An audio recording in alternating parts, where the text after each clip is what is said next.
Educação à distância, mudando realidades.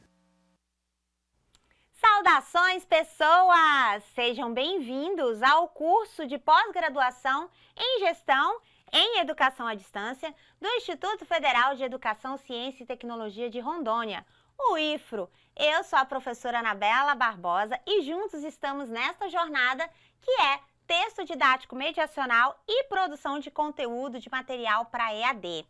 Isso não é fantástico? Ai, eu sou apaixonada pela educação à distância. Eu também, olha, eu comecei na educação presencial em escola multisseriada rural. Capaz, né? Agora eu vou fazer igual o pessoal do Sul. Capaz, comecei lá. E estou aqui com vocês nesse momento de interação, em estúdios de alta tecnologia. Meninos, se a câmera desse uma volta aqui, vocês iam ver essas no uau. Vou pedir, sabe? Vou pedir pro pessoal dar uma panorâmica aqui. Bom, e é sobre isso que a gente vai tratar nesse episódio. É a produção de material, autor? Será que você é autor? Você, enquanto gestor de educação à distância, uma das coisas que são essenciais para ser gestor é você conhecer o processo. Dos elementos mais importantes que eu poderia dizer, você só consegue gerir se você conhece o processo. Se você não conhece o processo, a sua gestão está fadada ao fracasso, aos riscos. Então, meu pai dizia, olha, se você quer administrar, você tem que saber o que é feito. Você tem que conhecer e você tem que fazer. Você tem que saber como é que faz. Se você quer indicar para alguém como é que faz um bolo, você tem que saber fazer o bolo. Para dizer quando que está errado, quando que se deve corrigir, onde se deve melhorar, onde que se deve aprimorar. E é por isso que a gente coloca essa indagação. Você, autor, porque você tem que conhecer o processo de produção de material para que você possa não só visualizar o professor na situação de produtor de material, do que é necessário esse professor, o que ele precisa para produzir material. Ele precisa de um aplicativo? Ele precisa de uma câmera? Ele precisa de um microfone? Ele precisa de uma lapela? Ele precisa de roupa? Ele precisa de maquiagem? Ele precisa de mouse? Ele precisa de fazer a unha? Ele precisa de conhecimentos técnicos a respeito do uso de um determinado equipamento? Tudo isso vai fazer parte do fluxo e tudo isso vai fazer parte de como você pode produzir conteúdo para a educação à distância. Se a sua instituição tem uma arquitetura pedagógica pensada, por exemplo, em produção de material via streaming para plataformas online, então o seu professor ou a sua equipe precisa de conhecimentos técnicos de como administrar esses equipamentos.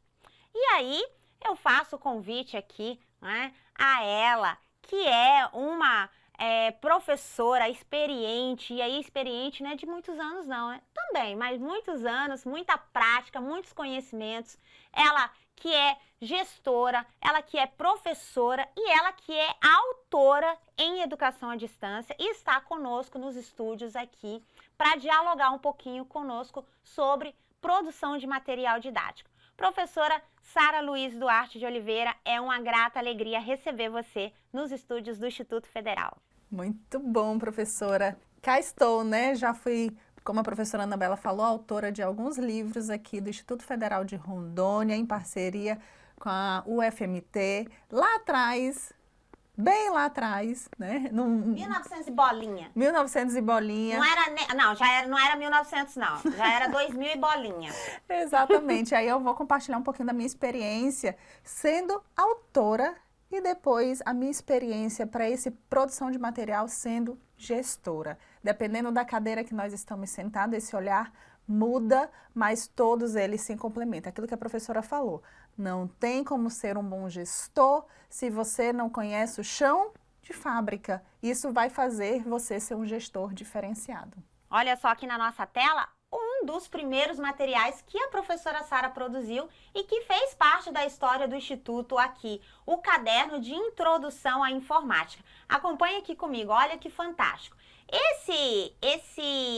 Esse caderno, né, nas primeiras produções aqui do Instituto, a arquitetura pedagógica previa o quê? Previa aulas ao vivo, transmitidas via satélite, com interação de 2 professores na bancada, como nós estamos fazendo aqui hoje.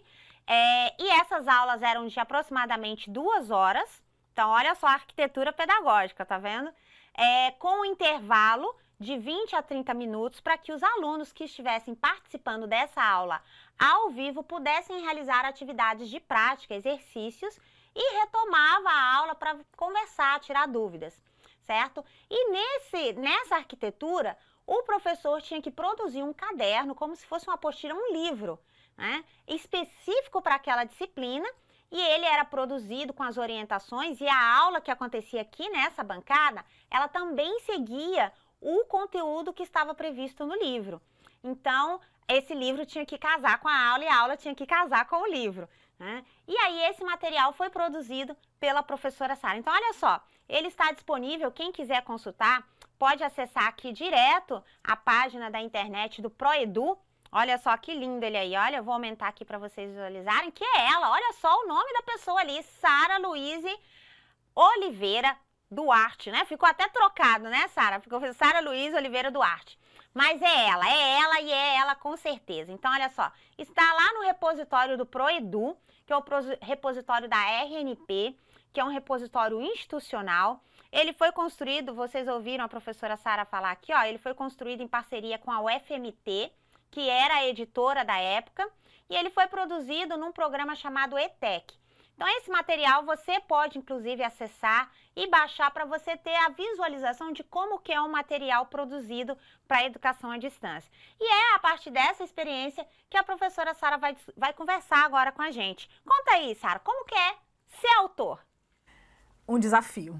Professor, para ministrar aula, ele é perfeito, né? Eu falo assim, ele entra em cena, ele entra naquele quadrado com aqueles alunos, sejam no presencial ou até mesmo aqui, e dá o show. Só que na hora que ele pega aquele conteúdo que ele domina e senta para escrever, para formatar, né, para colocar ali os primeiros parágrafos, ele pensa 3, 4, 5 vezes antes e parece que o negócio não sai, né? Eu falo isso com muita propriedade porque eu já escrevi para mais de 14 ali, né, que hoje a gente chama de guias de estudos, e foi no início muito desafiador. E aí a gente eu falo até o que me fez, né, mudar, de transicionar de um cenário para o outro, chamou ali, a cereja do bolo era a capacitação docente para escrita de material. O meu primeiro material que eu produzi, que não foi para o Instituto Federal, foi para uma instituição privada, eu não tive capacitação nenhuma. Faço o material, tá aqui a ementa, tá aqui a carga horária e siga o fluxo, com os prazos estipulados. Eu fiz um material eu sou formada na área de processamento de dados, de tecnologia da informação, e eu fiz naquela época, isso em 2008, um material extremamente técnico. Eu achava que aquele material seria aplicado para as turmas de informática. Passado um tempo, veio a revisão e eu achando na minha cabeça, eu era super novinha, né? Achando que eu tinha entregue o melhor material, coloquei muita energia ali, muito amor ali, achava que tinha entregue o melhor material de todos. E aí veio a design instrucional, naquela época chamada, e vários comentários dizendo coisas assim, né? Aqui não tá legal, aqui não tá legal. Ou seja, aquela entrega que eu fiz maravilhosa, quando eu recebi o feedback, foi um banho de água fria. E aí foi quando eu tive que olhar, peraí, foi onde eu tive que entender aonde será que esse material vai ser entregue? Aonde será que esse material, qual é o curso que esse material vai atingir? Qual é o meu aluno? Será que meu aluno é do médio, do ensino superior, é de uma pós-graduação? E aí eu comecei a trabalhar indagações que, baseado nas respostas que eu tive, eu consegui muito melhorar, fazer um casamento perfeito entre o conhecimento técnico que eu tinha com aquela entrega que o meu aluno esperava. Depois disso, eu tive um segundo momento aí de uma autoria também, onde eu já fui preparada, né? Eu fui preparada por uma escola maravilhosa, né? Acho que a gente, enquanto instituição pública, a gente tem que reconhecer as instituições que fazem excelentes trabalhos, e a UFMT tinha um curso de preparação, né, de autores para materiais de educação à distância, e lá eu entendi do início ao fim o que era o material pedagógico, mas um material muito consistente. Não era aquela informativo, né? Não era aquele mural, aquela leitura que a gente passa e é superficial, não. Então, quando eu fiz esse curso, inclusive eu fiz esse curso, né, por solicitação do Instituto Federal, que nos preparou muito na época que estava selecionando seus professores, eu entendi o seguinte: opa, peraí, não é só eu saber a parte técnica. Qual é o período que esse aluno vai receber esse material? Isso faz diferença. Um aluno de um primeiro período, ele necessariamente ele precisa de uma linguagem mais informal, mas não simplória. O aluno do último período, ele já consegue entender tecnicamente tudo que a gente fala. Então, conhecer o público, ou seja, quem é o público, quem é o sujeito do material é a primeira recomendação. A primeira. A segunda é: entenda se aquele material já teve alguma prévia antes ou não. Isso é muito importante também. Por que eu falo isso? Para o seu material não ser repetitivo de algo que já passou na vida do aluno. Porque se eu sou uma professora, autora, que foi contratada para isso e não olho todo, eu posso acabar o quê? Duplicando, repetindo as mesmas coisas que o material anterior já fez. Tá certo que cada professor tem a sua forma de escrita, cada professor tem a sua forma de dialogar com o texto, mas é muito importante que eu não tenha o quê? Duplicidade de conteúdos dentro de um mesmo modelo, de uma mesma formação. E aí a gente está falando da sequência, né? Então, por exemplo, abordar num conteúdo o que uma disciplina anterior já abordou ou o que uma disciplina adiante vai abordar. Exatamente, né? A duplicidade está aí, exatamente na mesma profundidade. Ah, então você abordou na etapa passada, não pode abordar nessa nem para frente? Não, a discussão não é essa, é qual a profundidade que você vai abordar esse conteúdo. Então, a depender do sujeito, em que momento que ele está da formação que o seu curso, que a sua instituição pretende, você deve fazer o nível de aprofundamento da abordagem. E aí, professora Sara, você comentou a respeito de como o professor vai dialogar. Dialogar, como é que o texto pode ser dialógico? Você que é a autora, como é que esse texto pode conversar com quem vai ler o material? Olha, essa foi uma dica que eu aprendi fazendo, né, lá no chão de fábrica. Uma vez eu testei, eu falei, gente, peraí. Depois já estava com um pouquinho mais de experiência dentro do cenário de educação à distância, eu falei, e se eu deixo um pouco esse aprofundamento técnico? Quem aí nunca pegou um livro que leu e não entendeu nada? E que releu de novo e não entendeu nada?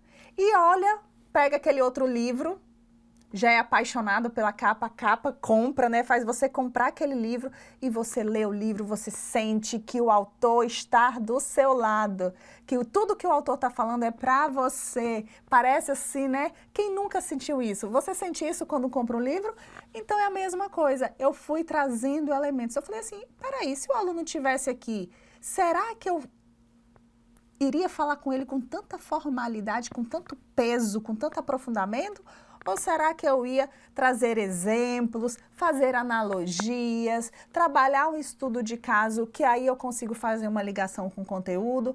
E aí eu fui trazendo esses elementos, trazendo vídeo, trazendo um texto diferenciado daquilo que, quando eu falo diferenciado, outra forma de escrita, mas para passar aquilo que eu queria. E aí isso é um texto dialogado, é aquele que o aluno nem percebe que o professor está, o quê? Longe dele, fisicamente. Eu acho que essa fala foi maravilhosa, né? Nem percebe que está longe, porque está conversando tão ali de pertinho que parece que está de pertinho mesmo, né? E olha só, vamos acompanhar o material que a professora Sara produziu lá nos ODs de 2014. Acompanhe aqui comigo. Esse material que está aqui na tela, ó, ele é o que a gente chama de boneca. Boneca, boneco, que é o caderno ainda não pronto. É o caderno quando ele está na edição. Então, é solicitado, olha aí o nome da pessoa aqui, né? Não falei que a pessoa é estrela, né? Então, aqui é um caderno em que já está numa versão de finalização, né? Então, já passou por algumas revisões, já está praticamente publicado, né? Então, olha só, ele tem essas marcas que vocês estão vendo aqui, ó, que são marcas para onde a editora vai inserir as capas, onde vai fazer os recortes. Aqui em cima tem dados gráficos, né, sobre o fundo, o tom das cores, né, como é a disposição dessas cores. E aí, lembrando aqui, como a professora Sara comentou, né, lá pela editora da UFMT. Então, olha só, vem toda essa questão na produção de um material, seja ele impresso, que a gente está falando aqui, o material digital, ele tem que ter registro de SSN, SBN, né? Então, aqui, ó, tem o registro. Vou aumentar aqui um pouquinho, não vou selecionar para não... Então, olha só, tem toda a produção. Esse caderno aqui foi produzido pelo Ministério, né, financiado pelo Ministério da Educação, o programa ETEC na época. Então, tem que ter a ficha catalográfica. Quando você pensa em a produção de um material digital com um certo rigor, e aí rigor a gente está falando de qualidade que esse material tem, então ele precisa desses registros, e aí para ele ter esse registro, olha aqui ó, o ISBN aqui, né, bem definido, para ele ter esse registro tem que ter uma entidade responsável para fazer esse registro, certo? Então tem que ter uma editora que vai ser responsável para revisar esse material do ponto de vista de diagramação, que é como que esse texto se enquadra nessa página, do ponto de vista de edição, do ponto de vista de enquadramento, do ponto de vista de diálogo, de linguagem, de atendimento à linguagem, se não tem vício de linguagem, se não tem... Não é aqui, eu não estou dizendo que você não vai usar uma linguagem próxima do aluno, como a professora Sara comentou, mas não tem os vícios de linguagem. Vai colocar aqui né, daí, né? Então, né, não vai colocar. Então, toda essa estrutura tem que ser revisada e passa pelo menos por 4 profissionais, tá? Que é o profissional da edição, o profissional da revisão de texto e gramatical, o profissional da edição, o profissional de recursos. Então, olha só, como que foi construído esse material? Esse material tem uma apresentação gráfica aqui de ícone, que é o designer gráfico que vai fazer esse trabalho, certo? De acordo com a arquitetura pedagógica definida, né, professora Sara? Então, tem tudo isso. Como é que é o desenho desse caderno? Qual que é o desenho que esse material impresso vai trazer? Então, aí, ó, você tem... Eu vou descer um pouquinho aqui, diminuir, só para vocês terem uma noção geral do que é, olha. Aí você tem a apresentação, olha aqui o diálogo, né? Caro estudante, temos plena certeza. Então, olha como o texto, ele conversa com você.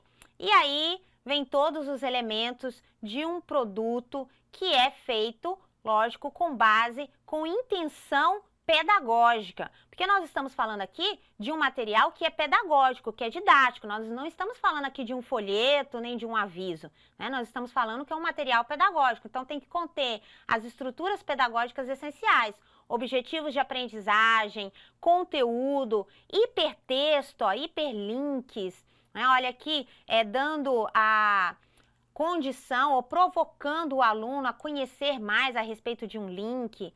Então, tudo isso tem que ser pensado na estruturação de um material didático e na hora que você faz esse texto, como que você conversa, além de tudo, como que você conversa com quem está lendo em texto. Então, olha aqui, eu vou até pedir que você leia, Sara, porque foi você que escreveu, né? Olha aí, conversa aí com o autor esse trechinho aí da reflexão. Exatamente, né? Reflita. Foi dado ali um micro, né, início ali da introdução à informática e vamos refletir. Você consegue olhar ao seu redor e identificar o que pode ser classificado como uma tecnologia? Escreva um pequeno texto nomeando e enumerando o que se conseguiu identificar.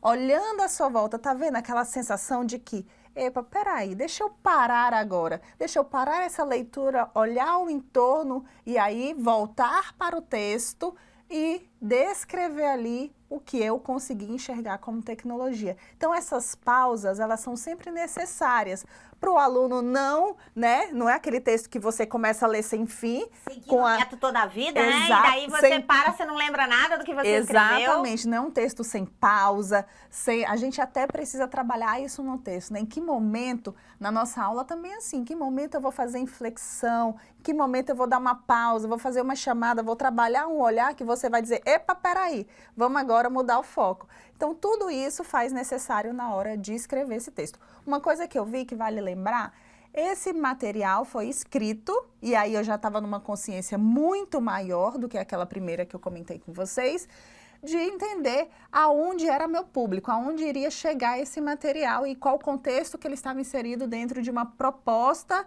de um projeto pedagógico de curso. Esse material foi escrito para o curso técnico em finanças. Eu sou da área de informática. Se eu tivesse escrito esse material junto com os outros professores para o curso técnico em informática, não tenha dúvidas que ele seria diferente. Porque necessitaria para o curso de técnico em informática um maior aprofundamento que não necessariamente precisa ter o técnico em finanças. Então precisa, né, ter essa clareza da onde vai, para nem ser muito superficial e também não ser muito aprofundado para quem não é da área fim. Ai, gente, isso é fantástico, né? E você olhar assim que você pensa e depois a sua criação, você é autor, você é autor. Agora não é uma pergunta, você é autor de um texto, de um caderno, de algo que vai ficar para a posteridade, né? E aí tem uma passagem bíblica que eu lembro aqui, né? Faça boas obras, não para que não pereças, mas para que tenha vida eterna. E como que você eterniza algo, né? Olha só, um produto te eterniza como professor, como educador, como criador, né? Como construtor da história, da sua história e da história da educação. E aí, lógico, não poderia terminar sem deixar mais perguntas para vocês, porque o nosso objetivo aqui não é dar respostas. O nosso objetivo é provocar perguntas. Então, quando você for produzir um material didático, você tem que ver, você, autor, como que você vai elaborar esse material? Quem é o público que vai receber esse material? Qual que é a estrutura pedagógica do seu caderno, do seu texto, do seu guia estudantil, do seu material de apoio? Você vai ter que tipo de estruturas, de conexões? Ele vai ser um hipertexto, um hiperlink? Né? Como que você vai chegar nesse sujeito que vai fazer a leitura e vai interagir com esse material? Quais são as formas de interação que esse material vai proporcionar? Quanto tempo que essa pessoa vai precisar para fazer o uso desse material? Então, tudo isso tem que ser pensado. Quanto tempo que ele vai demorar para fazer a leitura? Se ele for acessar os links, quanto tempo que ele vai demorar para acessar esse link? Se é a indicação de um vídeo, esse vídeo vai demorar quanto tempo que ele vai assistir esse vídeo e voltar para o material? Então, você vai ter... Quais as estruturas que você pensa nesse material? Vai ter alertas, vai ter glossário, vai ter vídeo, vai ter hiperlink, vai ter imagem, vai ter ícones. Quais serão esses ícones? Quais os ícones que você vai contemplar no material impresso, digital, e vai ser contemplado também no ambiente virtual?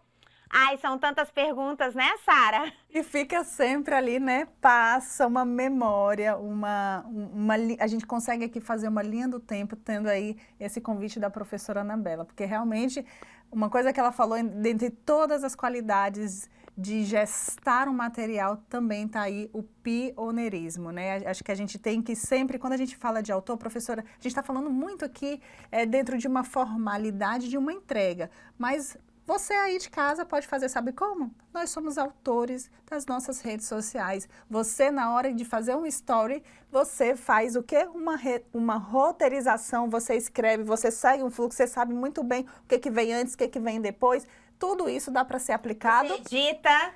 Tudo isso dá para ser aplicado aí, né? Não só nesse material complexo que nós estamos falando, mas aí dentro da sua rede social. Isso também é ser autor.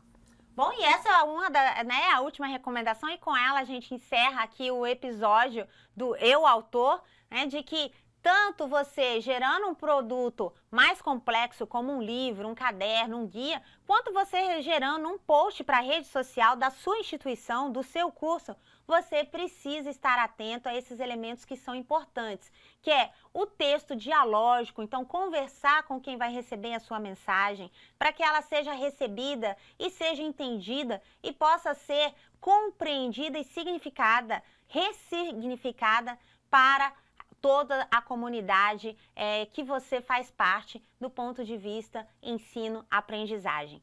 Então, professora, mais uma alegria ter você novamente aqui conosco. Obrigada pela sua participação. Obrigada, até a próxima. Bonanças!